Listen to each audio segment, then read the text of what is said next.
ছোটবেলায় যারা দুষ্ট থাকে এবং যাদের অনেক মেমোরি থাকে সবারই কম বেশি ছোটবেলায় অনেক মেমোরি থাকে আর ছোটবেলার সেই সময়গুলো কিন্তু সবাই আমরা কম বেশি অনেক মিস করি। আসসালামু আলাইকুম, welcome back to my channel parts of my life. যেখান থেকে আমার ভিডিও দেখছেন আশা করছি সবাই ভালো আছেন, যে আলহামদুলিল্লাহ আমরাও ভালো আছি। আজকে আমি ঠিক তেমনই একটা ভিডিও আমি ছোটবেলায় যেরকম করেছি সেম ওইরকম একটা ভিডিও আপনাদের মাঝে নিয়ে হাজির হয়ে গেছি।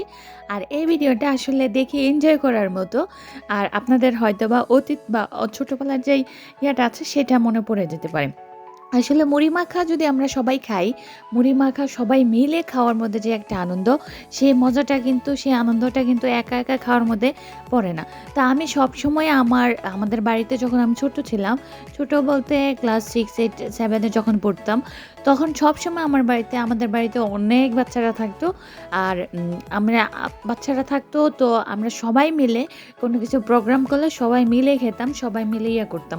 কারণ আমাদের কাছে আমাদের পরিবার সবাই এরকম একটা আছে, মানে অনেকটা এনজয় করে এই করার জন্য, সবাই মিলে খাওয়ার জন্য। যে মাঝে মাঝে হালিম রান্না করতাম, মাঝে মাঝে নুডলস রান্না করতাম, মাঝে মাঝে মুড়ি খেতাম, মাঝে মাঝে তারপরে দোকান থেকে কোনো কিছু কিনে এনে তারপরে খেতাম, অনেক সময় আবার ফল ফ্রুট এটা সেটা খেতাম, তবে সবাই মিলে। আর সবচাইতে বেশি ছিল কাঞ্জি ভাত, মানে হচ্ছে টক ভাত যেটা সেটা, আর হচ্ছে জাউ। তো যে আমাদের আমরা জাউ বলে থাকি, যেটা ওই যে কাঞ্জি ভাত দিয়ে তারপর জাউ করে সেটা। তো সেইটা আমি খুবই মিস করি, কারণ আমার অনেক বছর ধরে আমি খাই না। আর এরকম স্মৃতিগুলো যখনই মনে পড়ে তখনই খুব ভালো লাগে। আরেকটা হচ্ছে যে আমার মায়ের হাতে মাখানো ভাত, সেটা হচ্ছে তেঁতুল দিয়ে আর পেঁয়াজ মরিচ দিয়ে ভর্তা বানানো হতো। সেটা গরম গরম ভাত মা বোলের মধ্যে মেখে দিত, তারপর আমরা সবাই একসাথে খেতাম। কী যে মজা, কী যে আনন্দ, আসলে বলে বোঝানো যাবে না। সবচাইতে ইন্টারেস্টিং বিষয় হচ্ছে যে যখন প্রায় শেষের দিকে তখন যে কি কাড়াকাড়িটা লাগতো, আসলে বলার মতো না। কার আগে কে খাবে, কে বেশি নেবে, নাহিদ, নাদিম, আমি, তারপর হচ্ছে ফাইমা, আমরা ছিলাম। তা আমি, নাদিম এবং নাহিদ আমরা সবাই এরকম কাড়াকাড়ি করে খেতাম। আমার চাচাতো ভাইয়ের বউ ছিল, মানে ভাবি ছিল, উনিও আমাদেরকে মাঝে মাঝে বানিয়ে খেলতো। আর আমাদের একটা বড় একটা আম গাছ ছিল যেখানে অনেক টক আম আসতো, সেই টক আমের ভর্তা বানিয়ে তারপরে খেতাম। ইস, কি মজা! সেই স্মৃতিগুলো এখনও যদি মনে পড়ে মনে হয় যেন আগের দিনগুলো বেশি ভালো ছিল।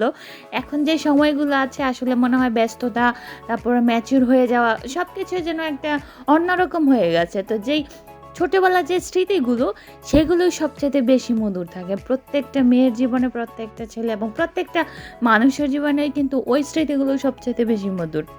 আরেকটা জিনিস করতাম, সেটা হচ্ছে যখনই আমরা চক বলে থাকি, আপনারা হয়তো মাঠ বলেন। তো এই চকে যাওয়ার জন্য প্রথমে যে শুকনো মরিচ, ফাঁকি মরিচ পাওয়া যায়, মানে পাউডার মরিচ, সে মরিচ আর লবণ একসাথে মেখে তারপর পাতার মধ্যে, হয়তো বেড়া পাতা বা আম পাতার মধ্যে নিয়ে আমাদের গাছ ছিল, সেই গাছ থেকে পাকা বড়ই, মানে আদা কাঁচা আর কি, এরকম বড়ই, টক বড়ইগুলো অবশ্যই, সেই টক বড়ইগুলো নিয়ে তারপরে চকে চলে যেতাম।